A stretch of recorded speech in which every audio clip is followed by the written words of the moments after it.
Hello, welcome back. In the last class, we discussed about simplex method to solve a linear program, and the first step of the simplex method was to get an initial basic feasible solution, and many times it is not available directly, and therefore one has to resort to what is called a two-phase method. So, we started discussing about two-phase method in the last class. So, let us revisit the two-phase method that we discussed. So, for a linear program minimize C transpose x subject to x equal to b x greater than or equal to 0, if one cannot find a submatrix of the matrix A, which is an identity matrix of size m, then one can introduce artificial variables and solve an artificial linear program corresponding to the initial basic feasible solution x equal to 0 and y equal to b. So, the idea is to introduce a x plus I y equal to b, and by introducing this artificial variables, we are introducing an artificial matrix, submatrix which is identity matrix, and then we solve the artificial linear program to get a basic feasible solution for this program if it exists. Otherwise, we conclude that the feasible solution to this program does not exist. And the phase 2, we get the basic feasible solution obtained in phase 1 and start solving this problem using a simplex method. And we saw this example where we have these constraints x1 plus x3 less than or equal to x1 plus x2 less than or equal to 3 and minus x1 plus x2 greater than or equal to 1, and the matrix A does not have a submatrix which is an identity matrix. So, we introduced artificial variables. So, first we write the constraints as x1 plus x2 plus x3 equal to 3 and minus x1 plus x2 minus x4, x4 is the surplus variable, and we add an extra artificial variable which we call it x5. So, x3 also can be treated as a artificial variable, although it is a slack variable, and therefore, the artificial linear program becomes to minimize this artificial variables, sum of the artificial variables subject to these constraints. And this artificial linear program has a initial basic feasible solution which is x3 equal to 3 and x5 equal to 1. This is its initial basic feasible solution, and by constructing the tableau and making sure that the relative costs of the basic variables are 0, we get this tableau, and then we saw that the incoming non-basic variable is x2 because the corresponding relative cost is negative, and based on the minimum ratio test, the outgoing basic variable is the basic variable x5, and by doing some matrix manipulations, we can see that x2, x3 are the basic variables, x1, x4, x5 are the non-basic variables, and we continue this procedure again by bringing in x1, and if we use the ratio test, then x3 is the candidate which will leave out, and again by doing the matrix manipulations, we get this final tableau for the artificial linear program, where all the relative costs are non-negative. Most importantly, this at the current feasible point, the cost is 0. So, which means that the solution, basic feasible solution does exist for the original system x equal to b, and that basic feasible solution is x1 equal to 1 and x2 equal to 2, and the rest of the variables are 0. So, we make use of this now to solve the original simplex program in phase 2. So, this is the current point that we have found. Remember that this feasible set has 3 vertices and we have found one vertex which is a feasible point. Now, we start solving the original linear program using simplex method with this initial basic feasible solution. So, we have this initial tabla. Now, x1 and x2 are the basic variables, the relative costs are not 0. So, we first make them 0 by multiplying the first row by -2 and the second row by +1 and adding them, and this is what we get after making the relative cost of basic variables 0, and you will see that these two relative costs corresponding to the non-basic variables are negative, and therefore, these are the candidate basic variables which can come into the basic variable set. So, we choose the maximum negative among these two, and therefore, x4 becomes a x4 will become a basic variable in the next iteration, and if we use ratio test, so x1 is the only candidate which can become non-basic. Now,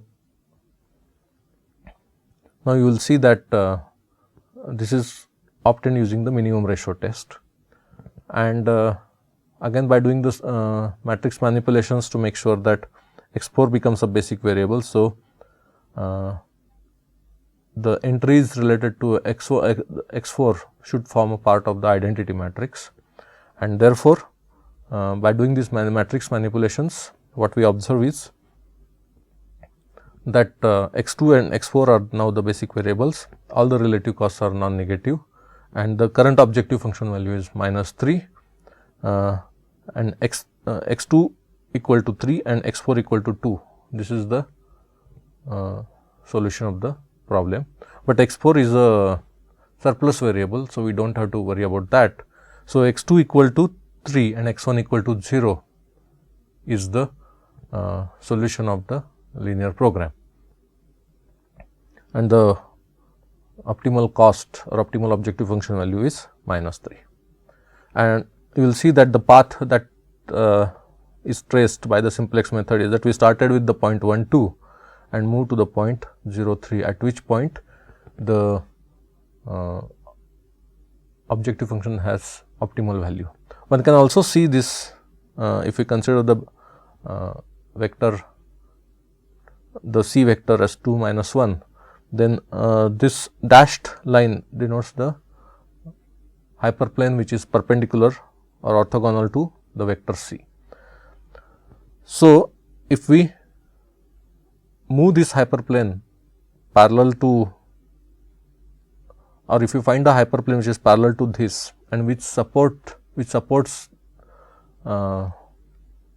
this subset or this feasible set from below, then we will see that the minimum occurs at this point, and therefore, this is truly a solution. Now, there could be occasions where the phase 1 of the simplex method may not give us initial basic feasible solution for the original linear program. So, in that case we cannot start the phase 2 and we terminate the algorithm. So, let us see an example.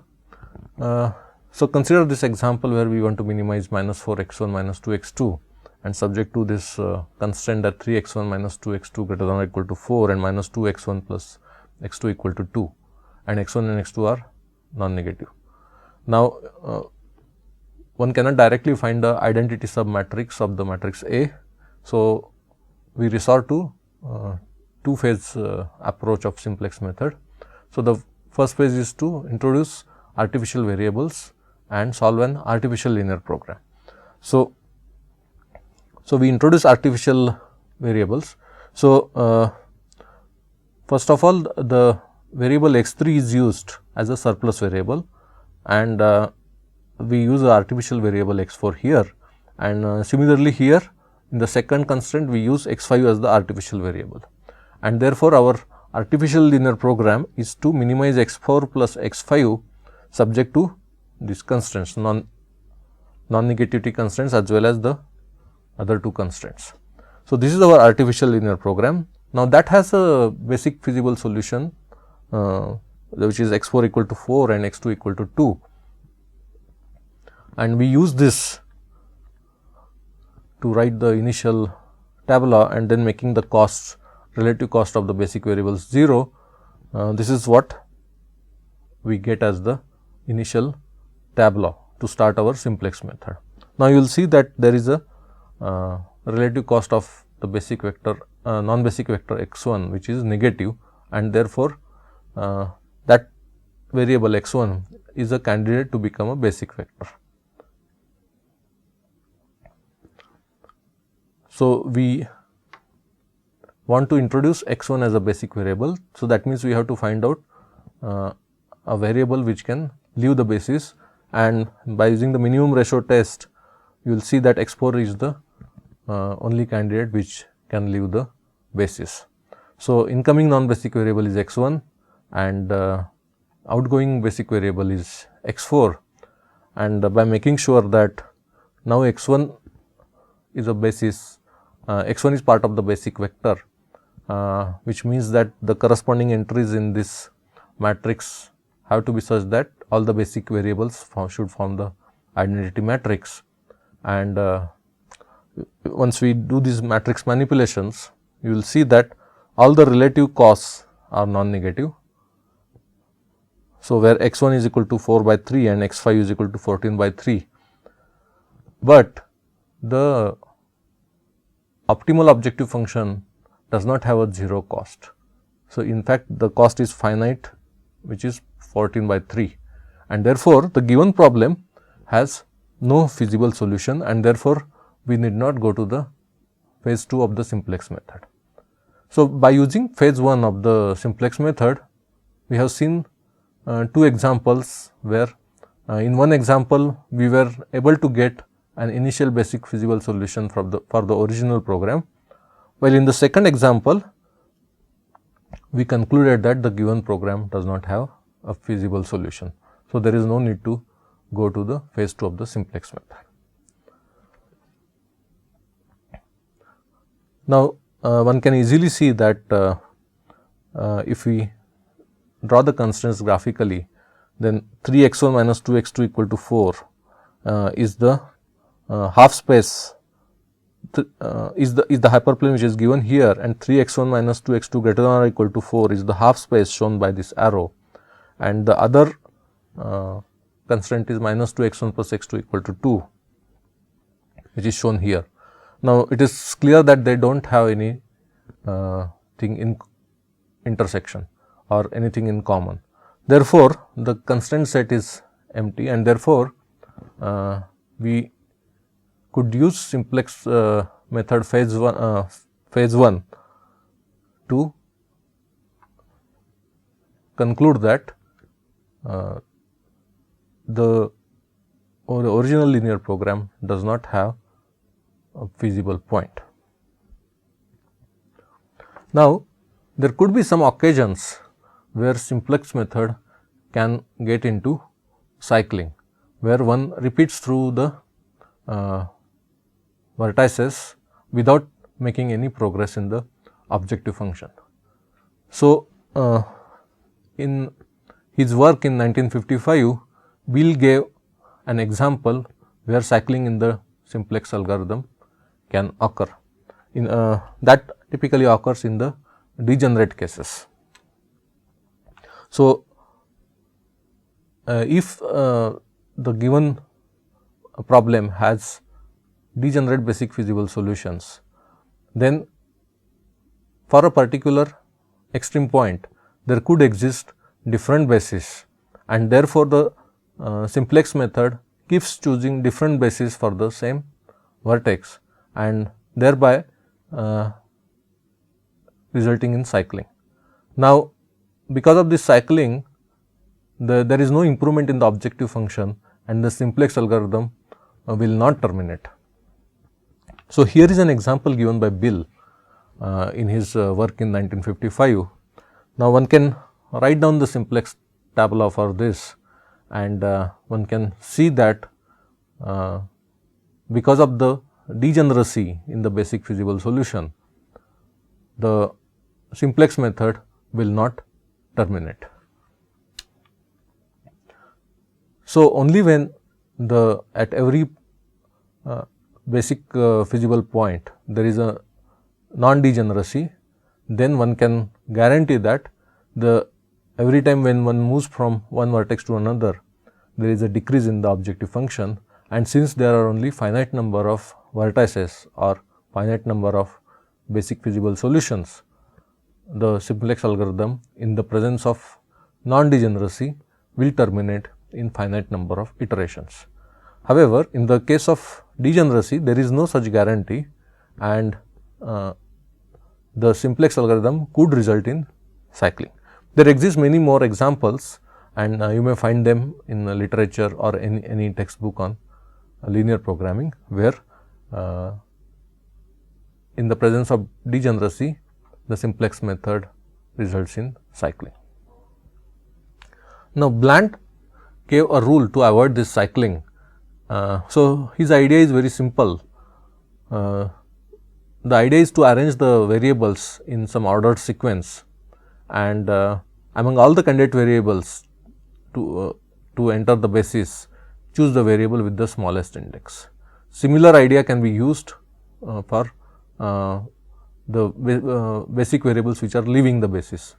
Again, one writes down all the candidate variables in some order sequence and follow that ordering throughout. So, if we do that, then one can see that one can avoid cycling. Now, this concludes our discussion on simplex method. One important point that one has to note is that simplex algorithm does visit the vertices of the feasible set, and finally, if the solution exists, finds a vertex which gives the optimal solution. Now, there could be situations where simplex method may have to visit all the vertices of the feasible set before it reaches the final solution. And the problem is that the nature of the simplex method, that every time it visits the vertices only to reach the solution. So, there exist different methods to avoid this situation where the complexity of the simplex algorithm can be very large. So, we will see those algorithms sometime later in this course, but today we will discuss about duality theory in linear programming.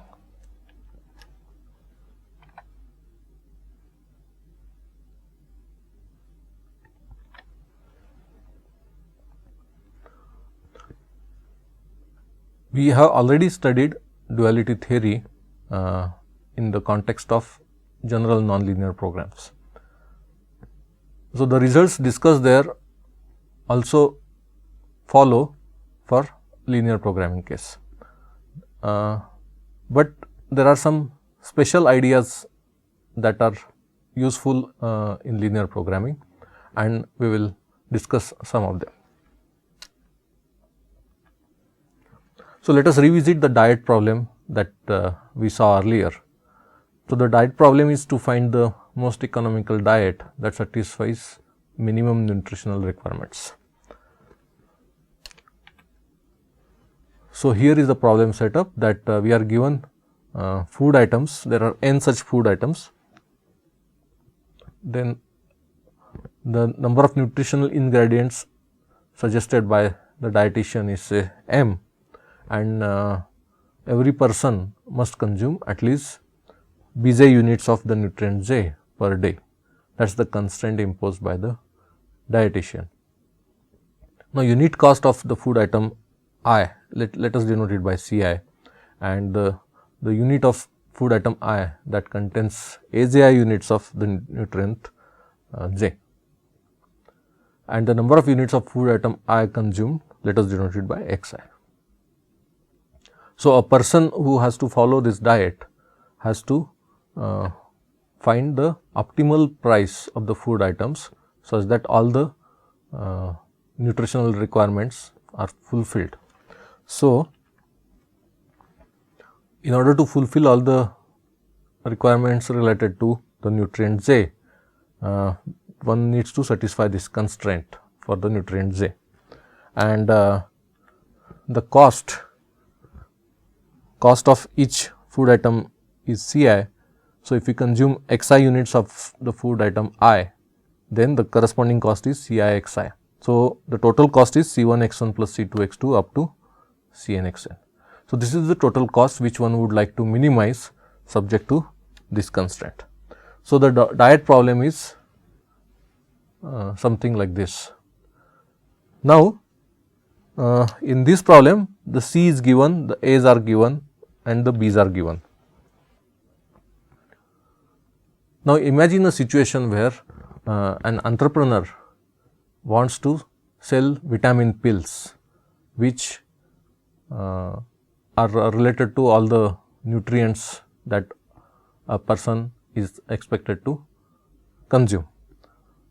Now, the idea is that this mixture of vitamin pills will replace the food items. So, let us assume that each vitamin pill pills unit cost is lambda j. The cost is non-negative, and since each person must consume at least Bj units of the nutrient J, the cost that the person has to pay for buying those vitamin pills is lambda 1 B1 plus lambda 2 B2 up to lambda m Bm. Now, the entrepreneur must make sure that the mixture of this vitamin pills which is going to replace each of the food items, the cost of these vitamin pills should not exceed the cost of the food item for every food item. So, this nutrient mixture substitute for food item I, if we take its cost, that should be at the most the cost of the food item I, and in the constraint form it can be written as sigma Aij lambda j less than or equal to Ci for all I. So, therefore, the problem is to maximize the cost as far as the entrepreneur is concerned, because he wants to make revenue by selling these vitamin pills. So, he would like to maximize the cost of the vitamin pills that is purchased by the customer, and at the same time the entrepreneur also should make sure that the vitamin pills mixture cost should not exceed the food item cost. So, this problem that is solved by the entrepreneur is the dual of the original diet problem that a customer tries to solve. Now, we would like to study whether it makes sense for the entrepreneur to solve this problem and make profit. So, these types of problems are called dual problems. You would see that one problem is the maximization problem, while the other problem is the minimization problem, and here the constraints are of the type less than or equal to, while here the constraints are of the type greater than or equal to. So, in some sense one problem is the dual of the other, and we will see this duality in linear programming now. So, as we have already seen that for a primal problem of the type minimize C transpose x subject to x greater than or equal to b and x non-negative, the dual problem is maximize B transpose lambda subject to A transpose lambda less than or equal to C and lambda non-negative. So, here x is the primal variable and here lambda is the dual variable. Now, you see the dual relationship between the primal and the dual problems. We have minimization problem in the primal case and the maximization problem here. The constraints are of the type greater than or equal to, and in the other problem the constraints are of the type less than or equal to. Note that both problems are linear programming problems, and in both the cases the variables are non-negative. So, this form of duality is called symmetric form of duality. There is a nice structure, symmetric structure involved in these two dual problems. Now, there could be some problems where we may not find this symmetric form of duality, although there exists duality between the problems. So, one such problem is the standard linear program, minimize C transpose x subject to x equal to b x non-negative, and the corresponding dual program, which is maximize b transpose mu subject to a transpose mu less than or equal to. So, in this problem you will see that there is a equality constraint here in the primal problem, while here there is a less than or equal to constraint, and further the dual variable mu is unrestricted in sign, while the primal variable is non-negative here. In fact, if we write the Lagrangian of this problem and assuming that Slater's condition holds, one can write the dual of this problem, which is equivalent to this. You will see that mu is the Lagrange multiplier corresponding to the equality constraint,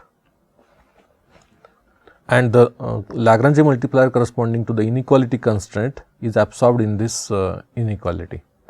So, therefore, there exist different kinds of forms of duality for linear programs. One is symmetric and the other one is asymmetric.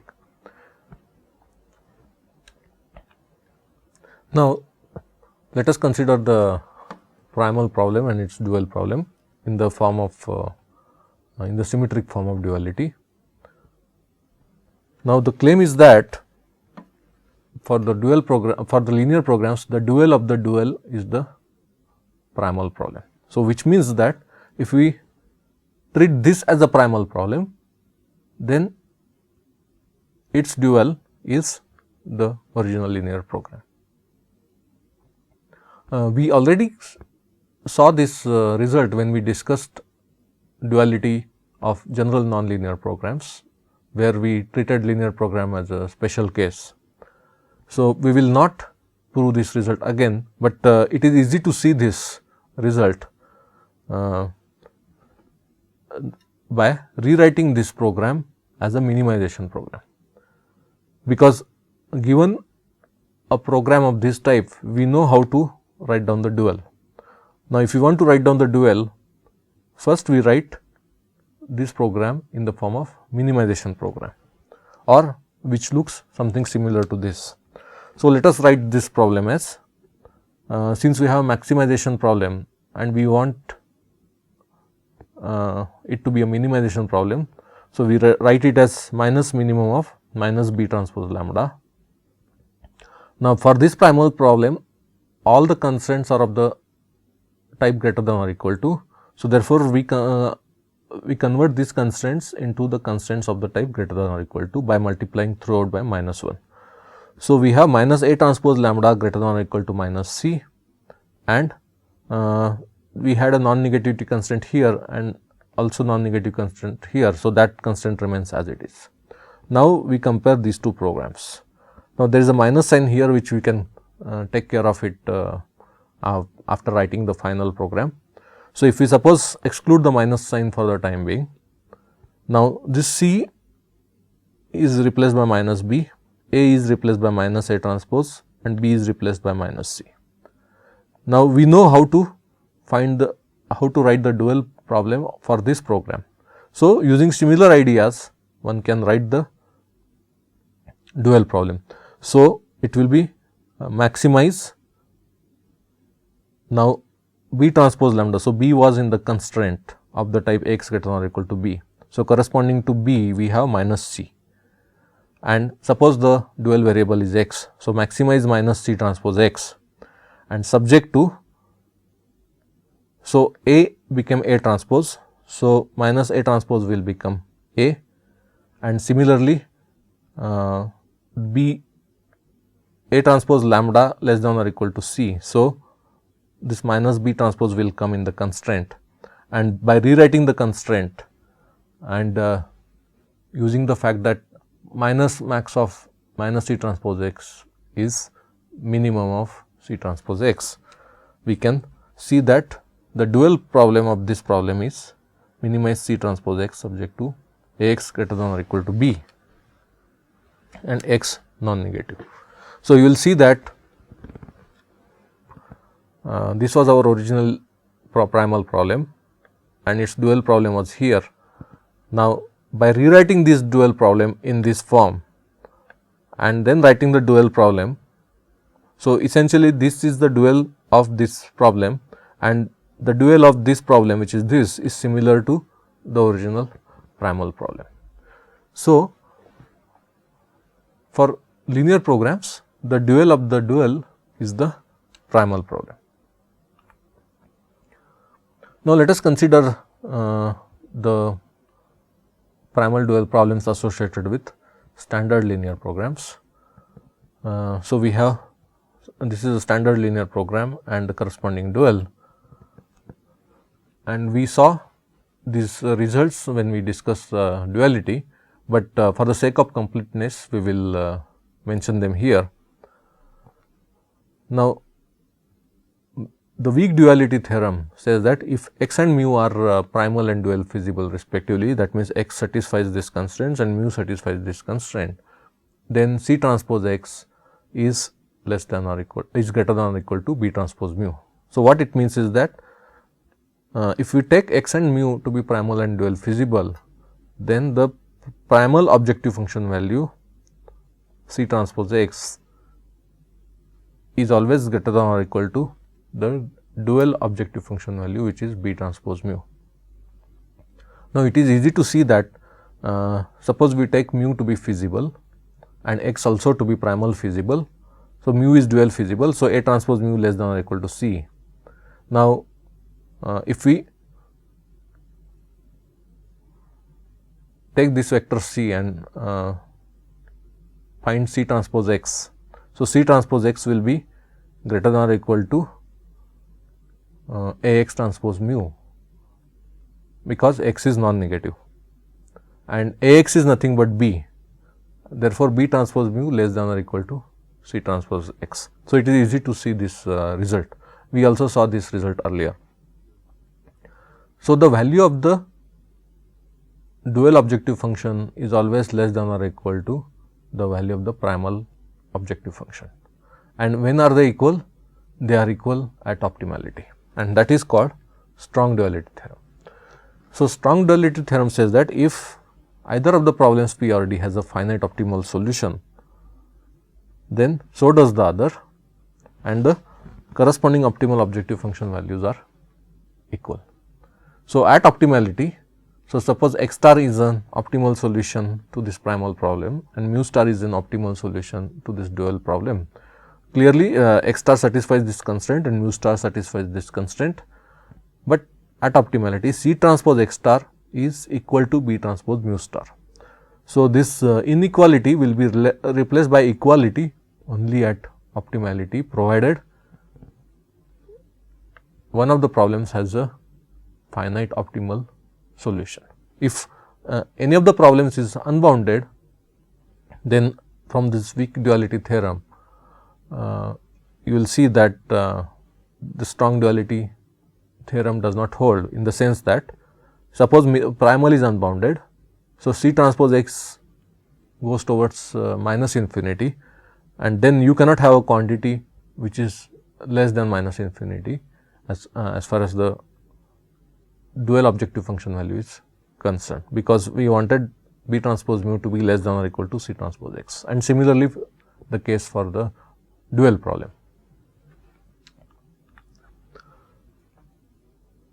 And thus, if any of the two problems is unbounded, then the other problem has no feasible solution.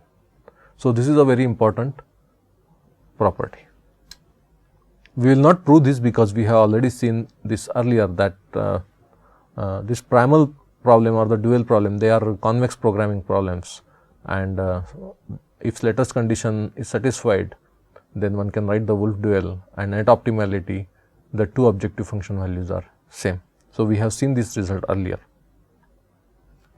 Now, this is just a quick idea about the relationship between the primal and the dual problems. So, as we have seen earlier, one problem is the minimization problem, the other one is the maximization problem.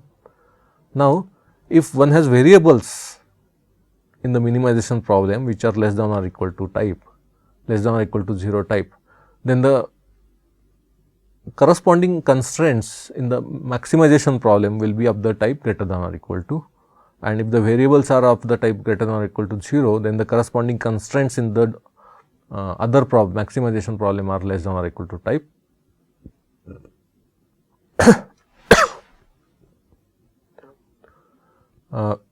If the variables are unrestricted in the minimization problem, the corresponding constraints in the maximization problem are of the type equal to, and similar relationship holds from the constraints to the variables in the maximization problem. So, you will see that there is a correspondence between the variables and the constraints in the two types of problems. So, in one case, the variables are associated with the constraints in the other problem, and variables in the other problem are associated with the constraints in the first problem. So, we will see some examples to illustrate these ideas. So, let us consider a primal problem to minimize 3x1 minus 5x2 plus x3 subject to x1 minus 2x3 greater than or equal to 4 and 2x1 minus x2 plus x3 greater than or equal to 2. And suppose we want to write down the dual of this problem. Now, there are two constraints here in this primal problem, and associated with these two constraints will be two variables in the dual problem. So, let us call these variables as y1 and y2.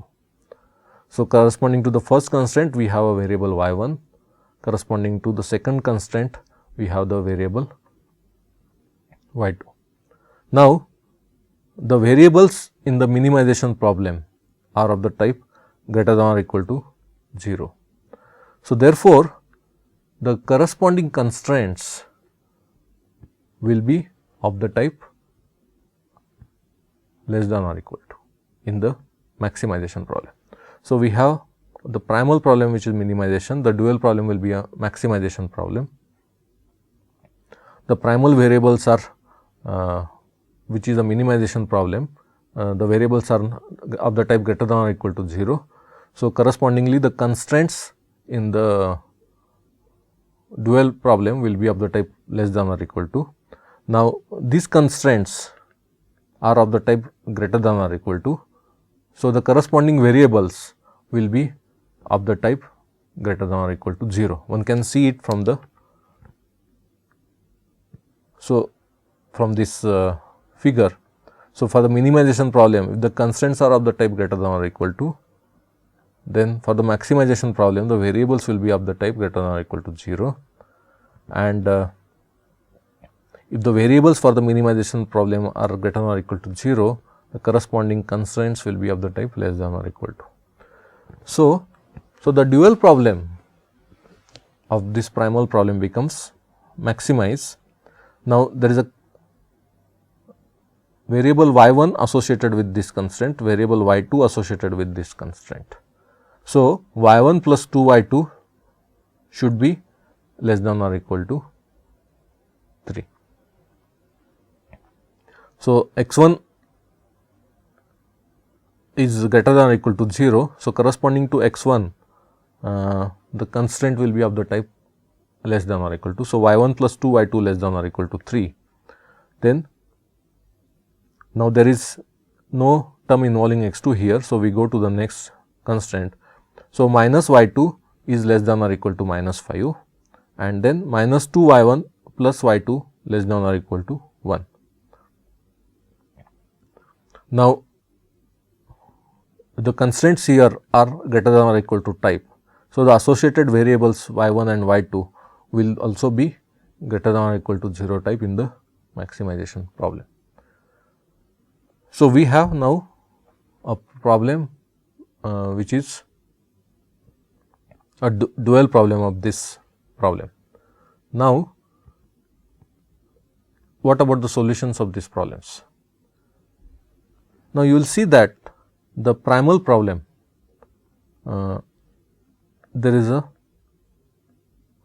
term involving minus 5 as a cost associated with x 2, and note that all the variables x 1, x 2 and x 3 are non-negative. So, if we can increase x 2 to a large number, then and make sure that the other two terms 3 x 1 plus x 3 have lesser contribution compared to this, then it is possible to increase x 2 as much as possible and minimize the objective function as much as possible. Let us see how to do that. Suppose x 3 is set to 0 and we set x 1 to be greater than or equal to 4. So, choose any x 1 which is greater than or equal to 4. So, which remains feasible for this. Now, since x 3 is 0, we have to make sure that x 2 is less than or equal to 2 x 1 minus 2. So, if we choose x 1 to be greater than or equal to 4 and x 2 to be 2 x 1 minus 2, then you will see that 3 x 1 minus 5 x 2 becomes less than 0. So, we have satisfied all the constraints, and by making x 2 very large, I am sorry, by making x 1 very large, x 2 can also be made to be equal to 2 x 1 minus x 2, and in together 3 x 1 minus 5 x 2 will be a quantity which is less than 0. We are assuming that x 3 is 0. So, this primal problem is unbounded. Now, what about the dual problem? So, let us write down this dual problem.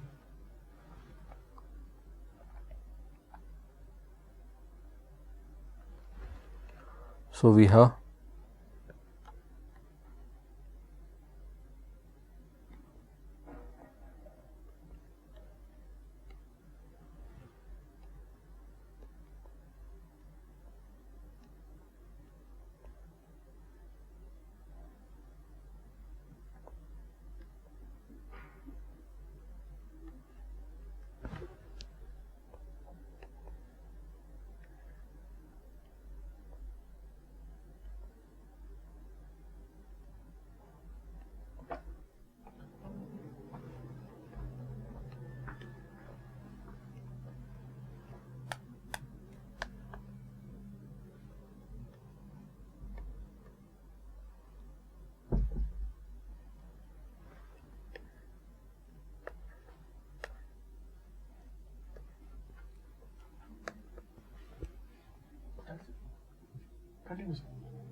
So, we have the dual problem which is maximize 4 y 1 plus 2 y 2. So, maximize 4 y 1 plus 2 y 2 subject to y 1 plus 2 y 2 less than or equal to 3, subject to y 1 plus 2 y 2 less than or equal to 3 and minus y 2 less than or equal to minus 5 and minus 2 y 1 plus y 2 less than or equal to 1.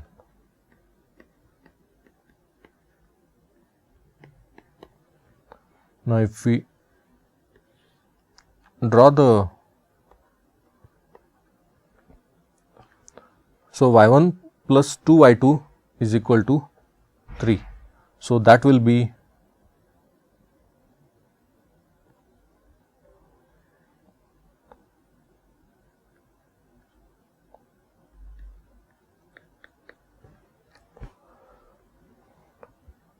then we also have y1, y2 greater than or equal to 0. So, that means that we are interested in this part.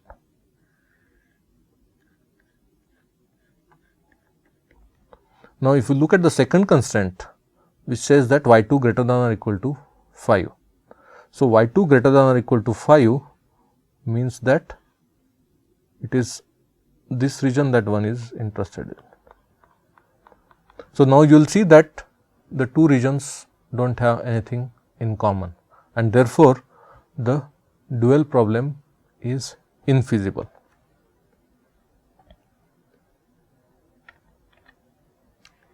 So, we have seen that the primal problem here is unbounded and the dual problem is infeasible.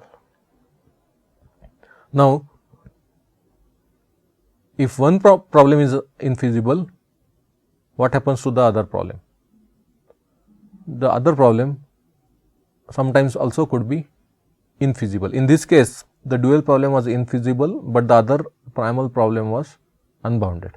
Now, there could be situations where both the primal and the dual are infeasible. So, let us consider this case. So, minimize x1 plus x2 subject to x1 minus x2 less than or equal to 1 and minus x1 plus x2 less than or equal to minus 2, both x1 and x2 are negative. Now, note that this is a maximization problem.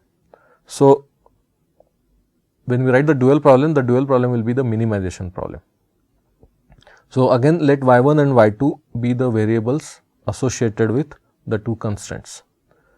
So, the dual problem will be minimize y1 minus 2 y2 subject to the constraint that y1 minus y2 will be greater than or equal to 1 and minus y1 plus y2 greater than or equal to 1, and both y1 and y2 are non-negative.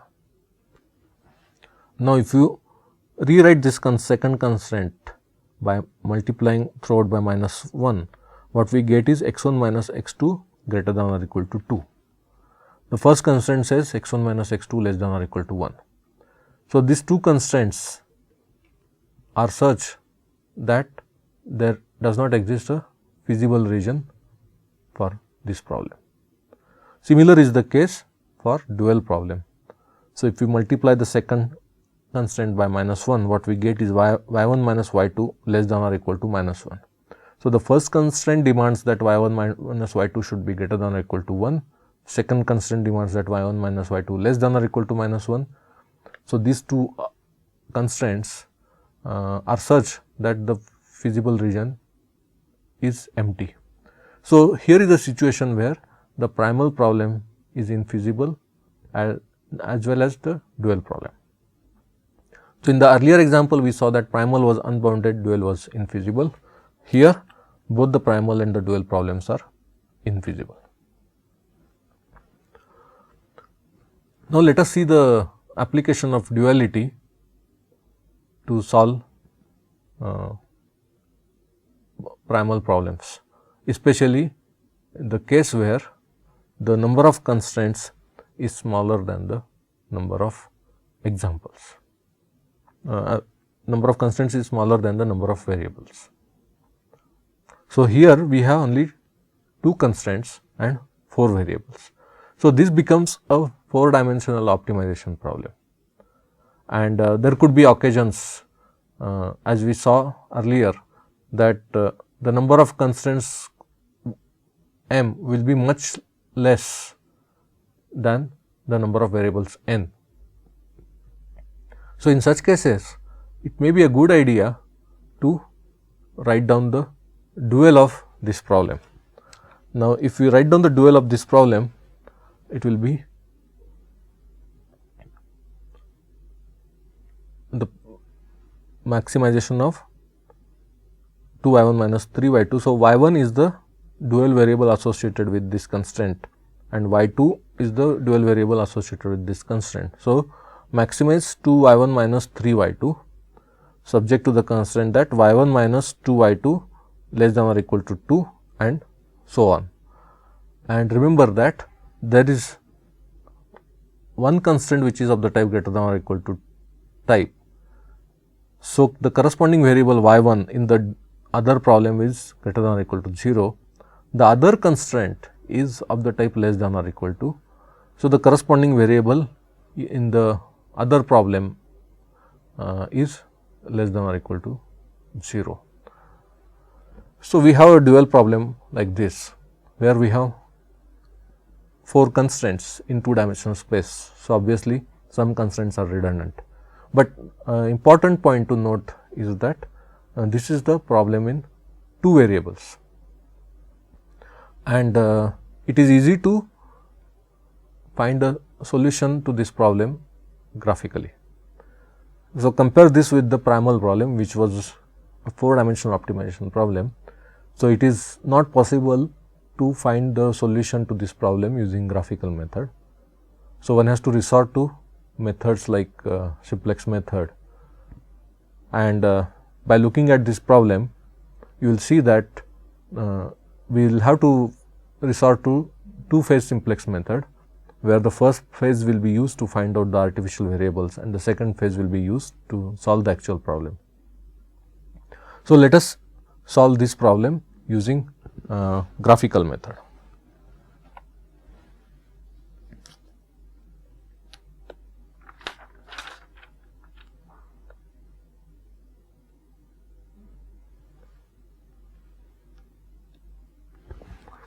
So, we have the problem maximize 2y1 minus 3y2 subject to y1 minus 2y2 less than or equal to 2, 6y1 plus 5y2 less than or equal to 15, 3y1 minus y2 less than or equal to 5, y1 plus 3y2 less than or equal to 6.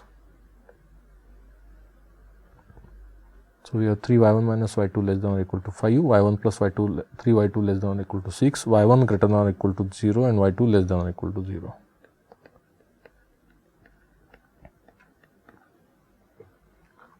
So, if we draw the feasible region, we are interested in y1 greater than or equal to 0 and y2 less than or equal to 0. So, if we take the first constraint, so y1 minus 2y2 less than or equal to 2.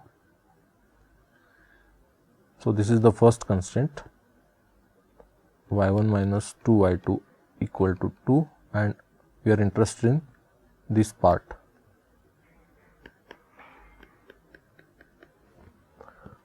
And we have another constraint which is important is 3y1 minus y2 less than or equal to 5, and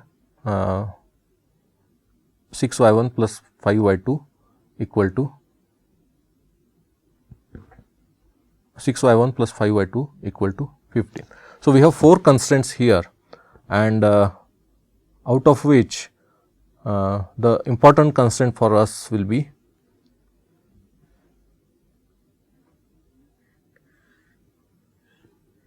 this constraint, and 3y1 minus y2 is equal to 5. So, that constraint will be like this, and the other constraints, if we draw, you will see that they are redundant. So, let us not worry about those constraints, and our feasible region is like this,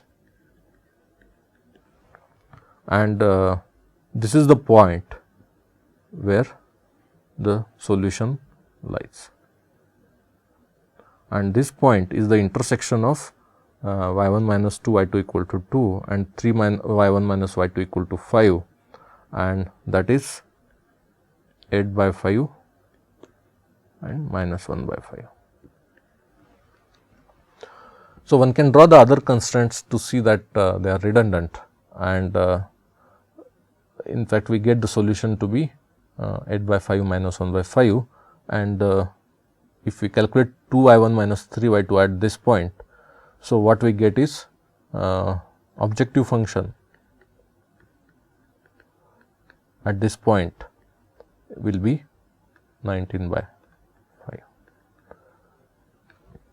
So,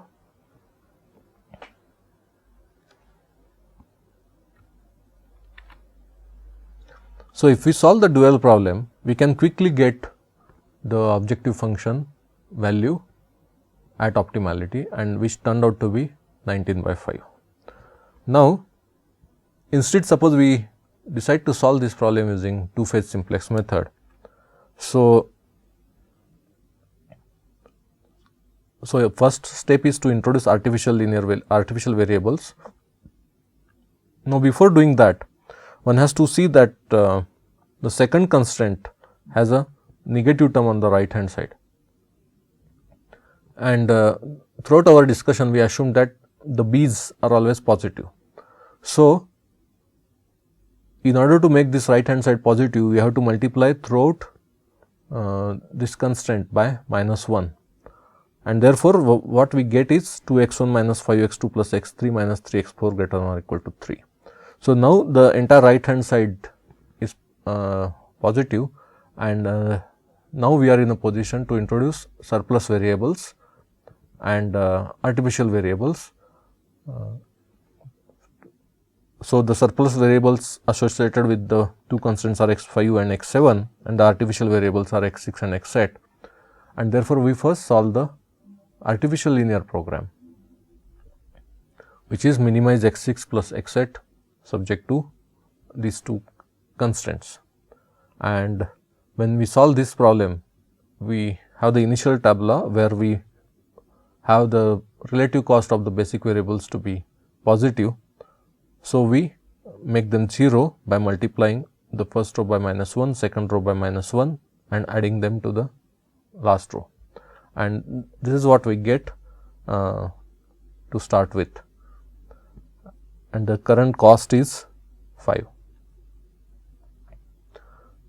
Now, if we keep using simplex method repeatedly, the final tabula for the artificial linear program that we get is the basic variable x3 has a value 1 by 5, and the basic variable x1 has a value 7 by 5, and the objective function value is 0, which means that the current problem is feasible. So, the phase 2 of this simplex method we will see in the next class. Thank you.